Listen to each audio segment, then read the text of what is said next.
എത്ര കാലങ്ങൾ കഴിഞ്ഞാലും ചില സിനിമകൾ അങ്ങനെ മായാതെ പ്രേക്ഷക മനസ്സിൽ നിലകൊള്ളും.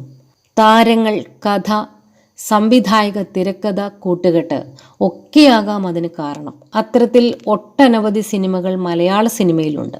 അതിൽ പ്രധാനിയാണ് മോഹൻലാൽ നായകനായി എത്തി വമ്പൻ ഹിറ്റായി മാറിയ രാജാവിൻ്റെ മകൻ. മോഹൻലാൽ അവതരിപ്പിച്ച വിൻസെന്റ് ഗോമസ് എന്ന നായകൻ ചെറുതല്ലാത്ത ഓളം തന്നെയാണ് കേരളക്കരയിൽ സമ്മാനിച്ചത്. നടന്റെ കരിയറിൽ വൻ വഴിത്തിരിവായ സിനിമ കൂടിയായിരുന്നു രാജാവിൻ്റെ മകൻ. മമ്മൂട്ടിയെ നായകനാക്കി എഴുതിയ കഥയായിരുന്നു രാജാവിൻ്റെ മകൻ.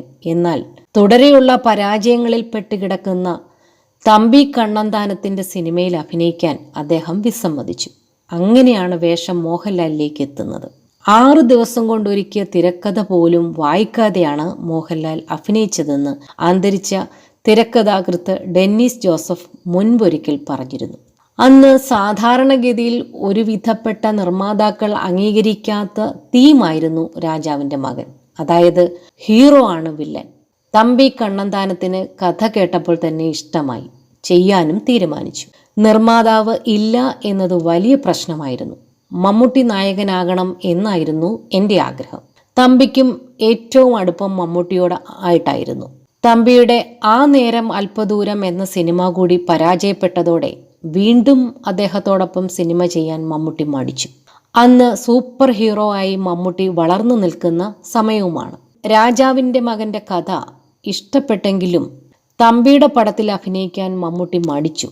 തമ്പിക്ക് വിഷമം ഉണ്ടാകുന്ന രീതിയിൽ മമ്മൂട്ടി സംസാരിക്കുകയും ചെയ്തു. ഒടുവിൽ തമ്പി മോഹൻലാലിൻ്റെ അടുത്തെത്തി. അന്ന് സൂപ്പർ താരം ആയിട്ടില്ല മോഹൻലാൽ. ലാൽ പറഞ്ഞു, കഥ കേൾക്കണ്ട, നിങ്ങൾക്കറിയാമല്ലോ എന്ന്. എന്നെ അമ്പരപ്പിച്ചു കളഞ്ഞു. അന്നൊക്കെ തൻ്റെ മുറിയിൽ എന്നും വരുന്ന മമ്മൂട്ടി എഴുതി വച്ചിരിക്കുന്ന തിരക്കഥ എടുത്തു വായിക്കും.